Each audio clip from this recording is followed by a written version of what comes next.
What's up and good morning, War Report family. It's your guy, Ike Jones. We are here, another morning drop. Today, we are going back into our series talking about the different position groups. And today, we're talking about safety. Let's get straight into it. Y'all know how we do, War Report style. Let's drop it on them.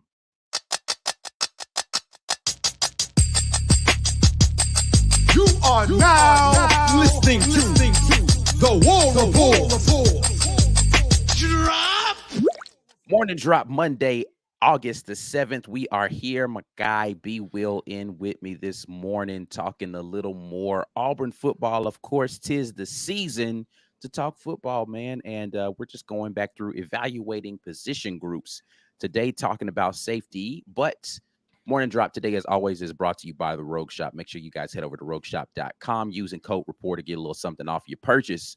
B Will, how you feeling this morning, man? Feeling well, feeling pretty good. Hey, football is back, man. You know what? To open up your social media, see the Auburn football account posting some pics and some videos. It's almost time. It is almost time. I'm ready. Yeah, we're getting closer and closer. We're under a month now to the first kickoff against UMass at home. Not sure how many of you all are going to make the trip down to Auburn, Alabama that Saturday, but make sure you show your support in some kind of way. If you don't make the trip, then y'all know we're going to be here for you right here at the War Report. We're going to be doing our pregame, halftime, postgame situation. I mean, if you are at the game, you could pull up the pregame on your phone and watch us there, put some headphones in and just get with us right there. You know what I'm saying? But we got our situation popping off over here. While we're talking, make sure that you go ahead and share the video, get some other people involved in the conversation at the War Report. Hashtag get your weight up. That lets us know that you made the share and makes us feel good to let us know other people are out there sharing the wealth of what's going on with the War Report. You can like the video already because you know me and B Will gonna bring that fire to you. So go ahead and hit that thumbs up because you know what's about to go down. You know, I'm time out. But yeah, man, let's get into the conversation today, talking about safety. As you said, there was some stuff shared to the Auburn account. It always feels good to see passes being completed from our quarterbacks, but then you remember it's on our defensive backs that it's happening, and you're like, ah, man, who is that? The guy burnt on that throw right there. It was good coverage on both of the throws, though. I will say the one from Holden Gerner, who hit Rivaldo Fairweather for a deep one right in his hip pocket, was one of the guys we're going to talk about today. I'm not going to name his name. You guys can go watch the video for yourself. I didn't see who the other play was on, but it was Peyton Thorne throwing it to Caleb Burton. And it was between two defenders on that one. And I didn't see who the defenders were on that one. At any rate, passes are being completed. Things are looking good on the offensive side. But hopefully with a little pass rush, opposing quarterbacks won't have time to make pretty throws like that. Right. But anyway, let's get into before we get into it, I apologize because I got to do the due diligence and tell you guys the War Report Fire Chat with the War Report version 2 is live right now. Robbie Ashford, Holden Gerner, 2 quarterbacks on our team, and former quarterback, current tight end Luke Deal, our guy, is out there doing work. But those are that's live right now on the channel. Make sure you go check that out. It's a really good conversation, good opportunity to hear from 3 great Auburn Tigers. All right, let's get into this conversation about these safeties. As always, we're going to bring up a graphic that shows you all who the people in the room are, and we'll talk about kind of expectations for the room last season, what it was looking like, all of those things. But we'll start with Donovan Kaufman, 5'10", 204 junior, now going into his 3rd season with Auburn. Right. High expectations for him. Austin Osberry, the redshirt freshman, 6 foot, 200 pounds. Zion Puckett, the senior statesman from that room, 6 foot, 226. Man, he is a linebacker size for sure.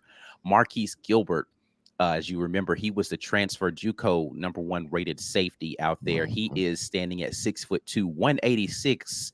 Sylvester Smith, the freshman, highly touted, flip over, if I'm not mistaken, from Tennessee last year in the recruiting cycle. 5'11", 186. Caleb Wooden, younger brother of Colby Wooden, now with the Green Bay Packers, but 6'1", 188, sophomore Caleb Wooden. CJ Johnson, 6'2", 202, freshman, big guy as well there. Paul Thompson Jr., Griffin Speaks, and Mac McClinton, all walk-on guys, probably won't get a lot of time, but they are in the room. Let's talk about them. 6'2", 193, redshirt freshman, 5'11", 188 junior, and 5'8", 181 redshirt freshman, respectively, for Paul, Griffin, and Mac. B. Will, as you're sitting here looking at this room, knowing two of these guys are going to get to play on any given time, what are your impressions of what we have as far as depth goes in our safety room? I think we've got enough depth. All right. We know Caden Bridges has not been on the team for at least a couple of weeks now. So that was one I thought was going to be a heavy contributor. So who was going to start? I have no idea who was going to start. We know that Zac Etheridge is the true safeties coach now instead of the general DBs coach. So they have some rapport. Unlike other positions, they have some rapport with their coach. So what they did and built up. How long? You didn't say continuity? You had to be in continuity with the guy. You're right. Where's John Brandon at? There you go. They've got some continuity with their coach and also had pretty good rapport with him as well. So what they probably don't have to do is impress these coaches all over again. Zac Etheridge knows who they are and what they can do if they were here last year. Now, with that, I think Donovan Kaufman should always be on the field because he can be your nickel and he can be your safety. You need somebody with that type of versatility. I think he's that smarter player. He's that effective of a player. I would expect him to be one of the starters. I would expect Zion Puckett to get the first shot at being one of the starting safeties off of experience alone. If he's not the greatest safety who's ever stepped foot on the field for Auburn, okay, you can improve. I'm not putting improvement past anybody. These coaches are going to give you a shot. At 225, you should be able to go out there and affect the game. If you are sound in your assignment, I expect he gets a chance to be the starting safety on it. Now, who I don't see is Jalen Simpson. Him not being on the list for the safety, because I saw him in some of the camp footage that they put out. And he's definitely in the safety room as far as where he's playing. So let's be clear about that. Jalen Simpson likely will be playing safety. Yep. On the roster, he's listed as a cornerback, though, right. Or a defensive back. I can't remember which one it is on the actual official roster. Actually, I can look at it right now. It says cornerback. I think it's just because he is rotating between both the rooms. Similarly, anybody who could potentially play that star position is rotating between safety and DB because they might have him on the outside at some point in time. However, I do expect Jalen Simpson to factor into this safety race, if not start at one of the safety positions. Outright, yeah. I expect Jalen Simpson to outright start at one. I expect Donovan Kaufman to be one of the either the fifth or sixth defensive back in most situations, if not start. Now, my money would be Simpson and Kaufman and rotationally a Puckett and let the rest of them get in where they fit in over the course of the season. We will see if that's exactly how that goes. I think Puckett's been shaky on coverage. I would God bless him for coming here and for sticking with us. There were some plays made over the last couple of seasons where I'm like, who was that? Oh, it was Puckett. Yeah. I don't want that to be the case. And I know that this coaching staff is not out here just to let experienced guys get their snaps at the cost of productivity to the team and effectiveness of the defense. So who would I expect to be next coming right behind him? Well, I got to think that's a race between Gilbert and Wooden as far as who's next up. So if it's not Puckett, if Puckett isn't performing, I expect Gilbert and Wooden both to get that shot to come in and be either a third safety or a second one. Yeah. Yeah, no, I think that that's a good bet. Gilbert showed flashes, according to all accounts from guys that I've talked to in the spring. So looking forward to him taking a step forward. But yeah, I'm looking at it being a Simpson and Kaufman defensive backfield for our safety position. Like you said, Zion Puckett will get his opportunities. He's a big physical safety that they like to have playing close to the line of scrimmage and, getting in there, which, why he's being asked to cover. Probably a lot of running backs and tight ends are going to be his responsibility when he's out there on the field. Caleb Wooden is another guy, like you said, that I would look out for.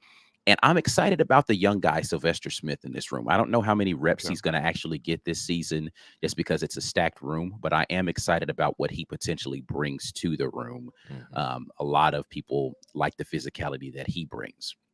Now, I got to True. say this just because it's a guy that I was really excited about when he came in, but has not really found his space yet. And they've been moving him around a lot. And that's the young guy, redshirt freshman Austin Osberry. Mhm. He came in highly touted. He was a guy who everyone thought was going to go to LSU when he initially was going through his commitment situation. Last minute flipped over to Auburn and just hasn't really had a lot of opportunities on the field and was on the outside and now in the safety room. They're trying him out at the star position. They're trying to figure out whether he could be a slot guy, but just really hasn't found a place for him that feels right yet. And I know you had been high on Austin Osberry and wanting to see him. Any thoughts on him right now? No, I mean, he was recruited as a corner. I expected to see him as a corner. So him being in the safety room, it makes me wonder, is he now out of his element, having to kind of reset at a new position because safety is not corner. Okay. It's a different skill set. You have to be more physical. You have to be more prepared to kind of come up and put your head right in that run game and be effective at it and do some hitting from the back end of the defense. And that's not necessarily what your responsibilities are at corner. So these coaches made a switch when they switched Simpson over to safety, and I thought he looked much better there. I said, okay, I'm gonna trust the coaches. I'm gonna trust them. So if they think he's better at safety, which means they had some better quarterback prospects coming in, and the way they've been recruiting at corner, I imagine they know what they're talking about there as well. I just hope we get to see the guy, and that's Mhm. really what it comes down to. Are we going to get to see him get on the field and show what he can do? I mean, instead of just benching Simpson because he was, wasn't he had some lapses at corner. He was not a bad corner, but he has a couple lapses at corner. He made up for that at safety. You saw the effectiveness. He liked to hit more than Mhm. he needed to at corner, and they found a good spot for him. So I'm going to trust these coaches and hope that Osberry gets on the field in certain situations. I would expect similar to what we expect from the offense the first 2 or 3 cupcake games. Hey, let's get these defensive backs on the field Right. as well. Give them a chance to make plays, because when we're up 3 or 4 possessions in the second quarter against UMass, hey, UMass is still trying. Put these other guys on the field. True, UMass's ones aren't going to be a challenge necessarily, but let them get out there. Let them make the right read. Let them get into the right gap and make these plays. And let's see what they can do. Yeah, I think it's going to be interesting to see what the rotation is like for the defensive backs in this safety room. There's a lot of talented guys. And to your point, you want to see them get reps because it's football. Injuries happen. Yeah. People are going to get, thrown out of games for targeting or something crazy like that. Like, you need to make sure that you've got a solidified defensive backfield. One of the things when we talked with Zacoby McClain, when he was talking about his time at Auburn, was when Smoke Monday got kicked out of a game, right? Mhm. Like, he's talked about how that impacted the entire kind of defensive morale because he was kind of the leader of the back end. He was the guy that really got people in the right position and he got people fired up. He was an emotional leader for that team. And so you need to make sure that you've got guys with enough confidence in the other guys in that room and the other guys on the defense that you can have people missing time and you feel like, okay, yeah, I got another dog coming right behind him. We good. Right. We're going to keep riding with him. And this person's got the same kind of passion, tenacity, fire to be able to make sure our defense doesn't miss anything. We've talked about that with the linebacker room, how when it was Zacoby McClain, it felt like it was Zacoby McClain or nobody else. Right. Hopefully we are past those days at linebacker, but we don't want to be in that same position when it comes to the safety room and missing a guy. And now all of a sudden we don't feel like the safety coverage is going to be as good as if that person were in the game. Yeah. Agree. And one of the guys, I think I actually saw a question up here, maybe a little early, but I see Lawrence asking, was Kaufman banged up a lot last season? He seems like he disappeared. Yes, he was. He was hurt a lot for a good chunk of the season. And that's why he disappeared. But I also think that affected our secondary play and our run support as well. Guys are going to get nicked up. Like, this game is too physical. Like, even if guys are out there most of the time, if you get a guy who can start all 12 at a position like safety or linebacker, then you got a good one. So it's good to have your leaders who are definitely can improve the room and lift the play of the position group and then the entire defense, kind of like what you were saying with Zacoby and what Smoke did. But also, you got to get these other guys reps, so you're just not out of luck if one of your main guys goes down. So hopefully they can do that early and throughout the season. Yeah. Donovan Kaufman, I think, is a crucial cog. He's just a guy who, in run support, he's definitely a top tier safety when it comes to that. Sometimes takes bad angles and can get out of position when it comes to coverage, but he is definitely an effort guy that you want to have out there that's going to, Mike G's favorite word, have a lot of motor on every play. So he's a guy that you kind of want to be out there. He knows what's going on, and he's a good general on the backside of the defense. So making sure that you have guys like that is going to be crucial to the continuity, be Will buzzword, of how you want to play week in and week out in the SECs particularly. He's been through those wars before. He knows what's going on, and I look forward to him having a big role in this season. In the first Fireside, interestingly enough, they talked about him being kind of a, hey, I'm gonna just pop up and do something guy. Like he was just out, he'd be trying to figure out what to do. He's like, man, Donovan's gonna find something for us to do. He's always getting into something. I think that kind of personality of like, man, I'm just gonna find something to do is kind of indicative of how he plays ball, man. He's like, man, look, man, if you want me on kick return, I'll go be on kick return. You want me to be on the slot corner, I'm gonna be on slot corner. You want me to play safety, I'm gonna be safety. You want me to be on punt return, I'll be on punt return. He's just, wherever I find my hands to do, I'm gonna go do that. And those are the kind of guys that allow you to be multiple in the ways that you can attack teams defensively, because he's so versatile in the way that he can do it. And it doesn't really, like, doing this thing over here doesn't diminish his ability. He just does that well as also. I don't know that he's necessarily elite at anything, but he's definitely one of those jack of all trades, plug and play type players that you want to have on your football team. For sure. Yeah, so looking forward to seeing what this room is able to accomplish this year. A lot of high hopes for the defensive backfield. Again, Jalen Simpson, in my opinion, is probably going to be a starter, though not listed on this graphic. But it's going to be interesting to see what the rotation looks like and how they're able to get guys time so that they stay happy, really. The last person I really want to talk about on this graphic is a guy that, we don't know a ton about, but just looking at the measurables here, CJ Johnson, 6'2", 202 freshman. That's a big kid, man. Yes, it is. It's a big guy. It's a big kid. So looking forward to seeing what he's able to produce. I hope we get an opportunity in some of our firesides to talk to some people from the defensive backfield room so we can get a better idea. We've got a lot of young and talented guys in those rooms, safety and DB room. So I'm looking forward to being able to talk with some of those. We're working on it, folks. We're working on trying to get them in here and talking with us about all of those things. In the meantime, we're going to take a little break here before we get to your comments, but we got to let you know that this edition of the Morning Drop is brought to you by my favorite sponsor, Manscaped. Yes, indeed. The Performance Package 4.0 has arrived, and oh man, it's a game changer. Inside the package, you'll find the Lawnmower 4.0 trimmer, Weed Whacker ear and nose hair trimmer. Nobody really need to know this. I don't have ear hair problems. Yeah, man, I got all the old man problems. Okay, I got have the ear hair, except for the function ones. We good over here on that. But yeah, hair wise, listen, I haven't tried it yet. Yeah, but I am gonna get around to that because I got to keep the ears trimmed, man. Yeah. So the Manscaped has a solution for that. Your boy B will be on it, and I will be reporting back. Yeah, so they got the Weed Whacker for the ear and nose trimmer. They got the Crop Preserver ball deodorant, which again is my personal. I'm really excited about that. The Crop Reviver toner, not something I probably will be using. But the Performance Boxer Briefs. This is the thing I think I was most surprised about when I opened my Manscaped package was they had box. I didn't know that Manscaped did boxer briefs, but they're in there as well. And then a travel bag. They have a nice little travel bag to hold everything for you to be able to take it all with you. And they gave us a nice t-shirt as well. So shout out to Manscaped. Head over to manscaped.com and use code REPORT. Get 20% off and free shipping with code REPORT at manscaped.com. That's 20% off and free shipping at manscaped.com when you use code REPORT. Unlock your confidence and always use the right tools for the job with Manscaped. All right.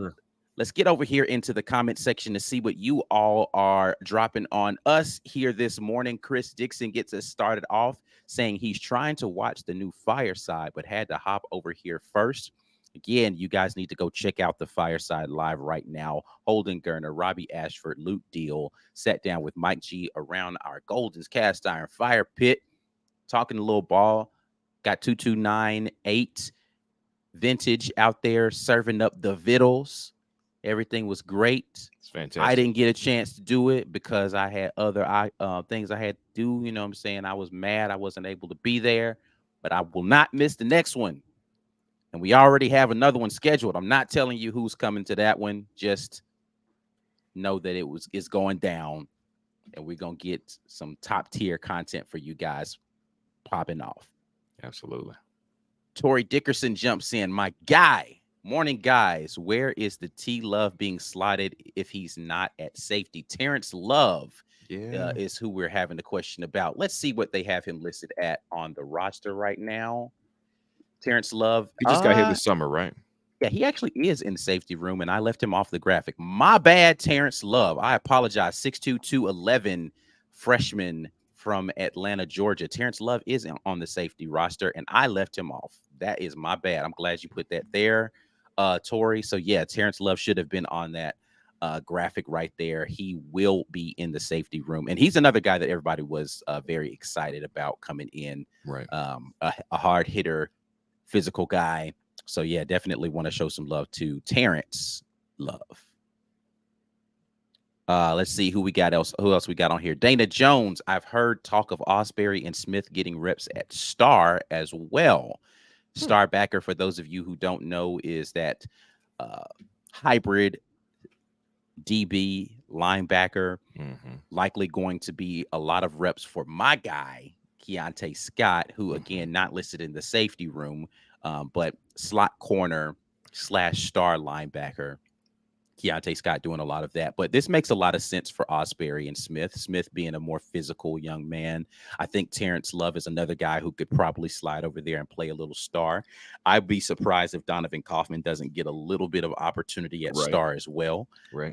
But yeah, definitely looking forward to seeing what the star room is going to look like. And I'm going to try to see if I can get more specifics about who's getting rotations at the star. And maybe we do a specific thing from the DB / safety room about who is getting reps at star and talk about that a little bit.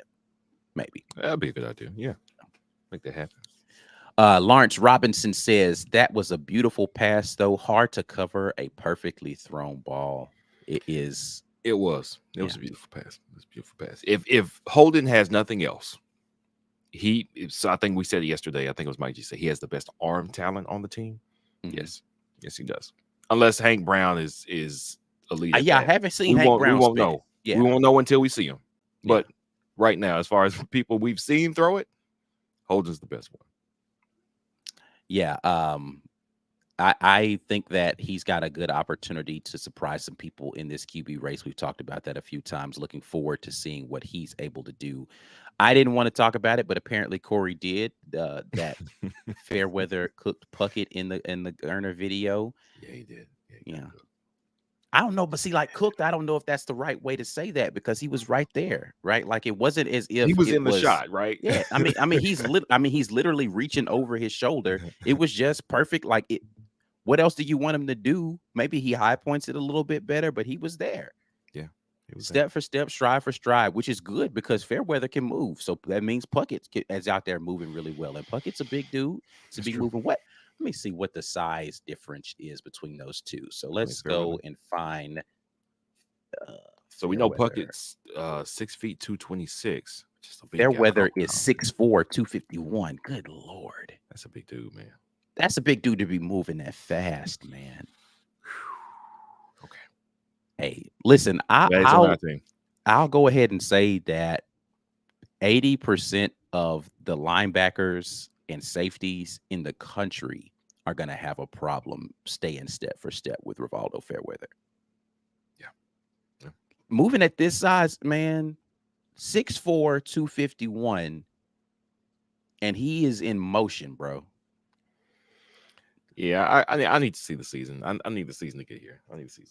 I want to see all these guys. I want to see all of these wide receivers, tight ends. I want to see the run game. I want to see the offensive linemen just murdering people. Like I need to see this. This is getting me too hyped, man. I hate when they show me footage and I can't see a game. So you don't show me that. I want to see a game. I got to calm down. It's almost time. We almost there. We're getting closer. P-Pass says that Luke Deal is going to be the emergency QB. It's possible.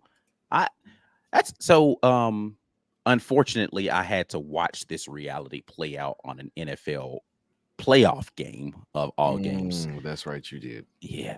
And they had to throw Christian McCaffrey in as the emergency quarterback and Kyle Juszczyk as emergency quarterback for my San Francisco 49ers. But I wonder who is the emergency QB on this team. Like, who is another guy that's played quarterback that if you just had to go and grab somebody off the team who's played quarterback before, and we're just going to play option football for the rest of this game, and who would be the emergency QB for Auburn? Wait, let me see.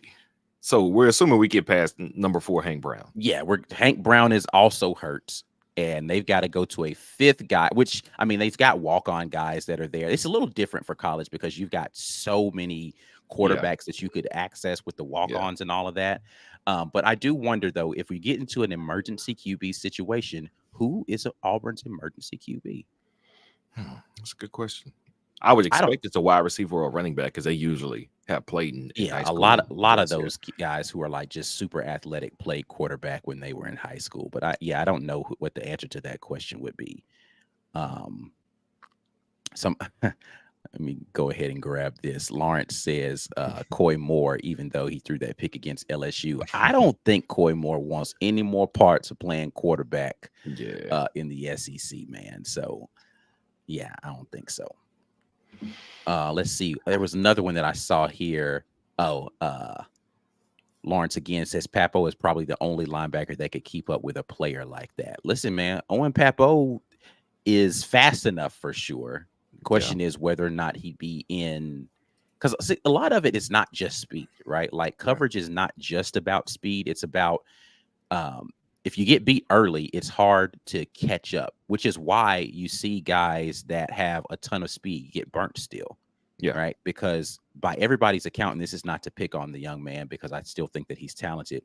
Nehemiah Pritchett's one of the fastest guys on this team. Yeah. Right. Yeah. But when you're out of position, having all the speed in the world just means you get to be in the camera shot when the pass is flying over your head. It doesn't necessarily mean that you're going to be in good coverage, which is why, even though Corey refuses to acknowledge this, Zion Puckett actually was in good position on that throw. Go back and watch it again and look where Zion was positioned on that. If that throw is not perfectly placed over the shoulder, Zion's going to break up that pass. He's in close enough phase to be able to do that. So again, he was behind him. You know, it's a trail technique, but he was right there where he needed to be.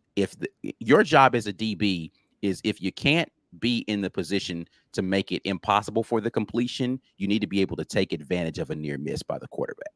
Yeah. Yeah. If it's close enough where that quarterback isn't perfect, then I'm there. Right. Not everybody's going to have there's no way you're going to complete this pass rep every single time. It was a great throw. That throw I don't know that you could throw that. You couldn't walk the ball down the field and place it in Fairweather's hands much better than what Holden did on that throw. Yeah. With a better body, with a bigger body too. So a great throw to a bigger target. That's why you need a big tight end target that can move, because it makes it really, really hard to defend. So I don't think that was, not by any stretch, that was not the worst rep I've seen Puckett take. Yeah. I'll take that tip, that rep from Puckett. Yeah, for sure. Yeah, that's not a bad rep.